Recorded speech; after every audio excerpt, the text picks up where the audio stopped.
Fas'alu ahla dzikri in kuntum la ta'lamun.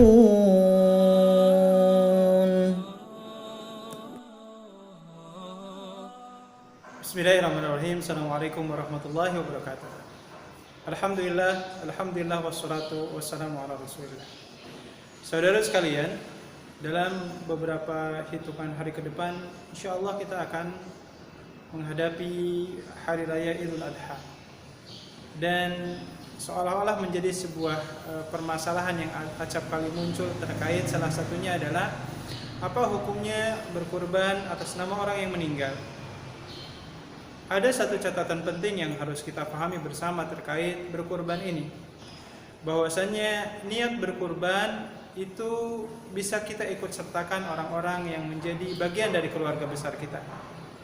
Jadi alangkah meruginya kalau seandainya kita berkurban hanya atas nama pribadi saja.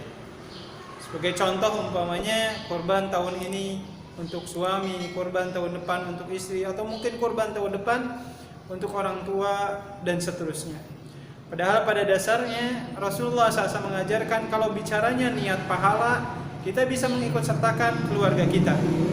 Sebagaimana dalam hal ini sahabat Anas bin Malik radhiyallahu taala anhu menyatakan bahwasannya anna Nabi sallallahu alaihi wasallam dhaha bi kabsaini amlahain.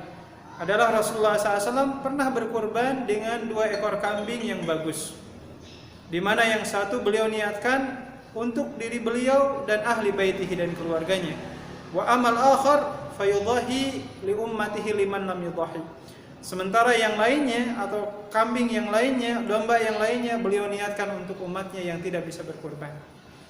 Maka dalam hal ini Rasulullah SAW mencontohkan bagaimana berkurban tidak hanya atas nama diri pribadi beliau tetapi juga keluarganya. Termasuk dalam hal ini muncul pertanyaan bagaimana hukum berkurban bagi orang yang meninggal. Memang kalau kita membaca dalam literatur kajian fikih ulama madhab, terdapat varian pandangan yang berbeda. Imam Syafi'i rahimahullahu ta'ala dalam hal ini menegaskan bahwasannya tidak ada istilah berkurban atas nama orang yang sudah meninggal. Dalilnya adalah apa yang Allah nyatakan di surat An-Najm ayat 39. A'udzubillahi minasyaitonirrajim wa alaysa lil insani illa ma sa'a. Dan manusia itu hanya akan mendapatkan atas apa yang dia usahakan. Maka prinsipnya pahala atau dosa itu adalah ditujukan kepada orang yang melakukannya, tidak untuk yang lain. Sementara dalam hal ini madhab Maliki rahimahullahu ta'ala menganggap bahwasanya berkurban bila mana tidak ada wasiat atau tidak ada nada dari almarhum, hukumnya adalah makruh. Ya, tidak ada izin, tidak ada omongan dan lain sebagainya, inisiatif dari ahli waris itu hukumnya makruh.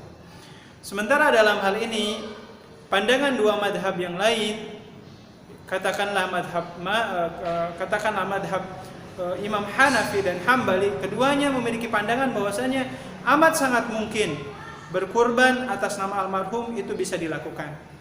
Hanya memang ikhwatahumullah, saya mengutip apa yang dinyatakan oleh Imam Shalih Al-Utsaimin dalam kitabnya Asyarhul Mumti, bahwasanya berkurban atas nama orang yang meninggal secara khusus itu memang tidak pernah dicontohkan oleh Rasulullah SAW. Rasulullah tidak pernah berkurban atas nama istrinya Khadijah radhiyallahu ta'ala anha. Atau Rasulullah tidak pernah berkurban atas nama pamannya Hamzah bin Abdul Muthalib.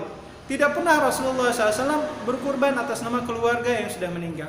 Tapi kalau berbicara berkurban atas nama keluarga secara umum, tidak mengkhususkan, maka Rasulullah mencontohkan ketika berkurban, Rasulullah SAW berdoa, Allahumma taqabbal hadha minni wa li ahli baiti wa li ummati lam yudhahi.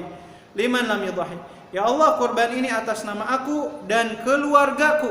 Kalau bacanya bahasanya keluarga, maka tidak ada pengkhususan. Termasuk dalam hal ini, baik orang yang masih hidupnya ataupun orang yang sudah meninggalnya.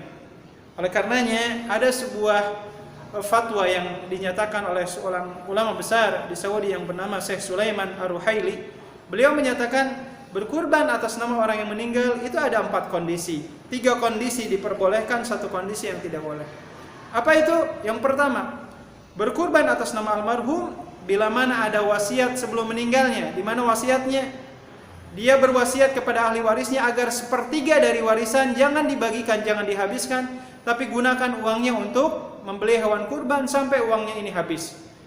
Dan ini selaras dengan apa yang dicontohkan oleh Rasulullah SAW kepada sahabat Nabi yang bernama Sa'ad bin Abi Waqqas, di mana Rasulullah mengatakan fasulusu katsir. Kalau ingin wasiat tidak boleh dari sepertiganya. Ini yang pertama, ada wasiat dalam bentuk sepertiga dari warisan. Yang kedua, ada wasiat tetapi izin Allah Ta'ala, tidak ada uangnya. Tapi ini memang kehendak dari almarhum dan ditujukan ke ahli warisnya, dan ahli warisnya berusaha untuk melakukannya. Dan yang ketiga, tidak ada wasiat, tapi memang inisiatif dari ahli waris ingin berbakti kepada almarhum yang sudah meninggal. Maka dalam tiga kondisi ini, ada wasiat, ada uangnya sepertiga dari warisan, ada wasiat tidak ada uangnya, tidak ada wasiat tapi murni inisiatif ya dari ahli waris. Para ulama dalam hal ini mengatakan, sekiranya kalau berkurban ini dengan cara mengikut sertakan baik yang masih hidup dan orang yang sudah meninggal, jadi berkurbannya, ya Allah saya berkurban hari ini atas nama keluarga saya dan almarhum bapak saya, maka jikalau diikut sertakan yang masih hidup dan orang yang meninggal itu boleh. Dan yang terakhir yang tidak boleh adalah bila mana kita berkurban hanya khusus untuk orang yang meninggal saja tanpa mengikut sertakan orang yang masih hidup. Dan contoh yang keempat inilah yang tidak pernah dilakukan oleh Rasulullah SAW. Sehingga mudah-mudahan ikhwatanillah momentum Idul Adha ini bisa menjadi kesempatan besar sebenarnya bagi kita, khususnya mungkin ingin berbakti atau berbagi pahala dengan orang yang sudah meninggal, baik itu orang tua kita atau kerabat kita, dengan satu syarat, ikut sertakan orang-orang yang masih hidup di antara kita. Mungkinkah itu diri kita atau pendamping hidup kita atau mungkin anak-anak kita dan orang-orang yang menjadi bagian dari keluarga besar kita hari ini.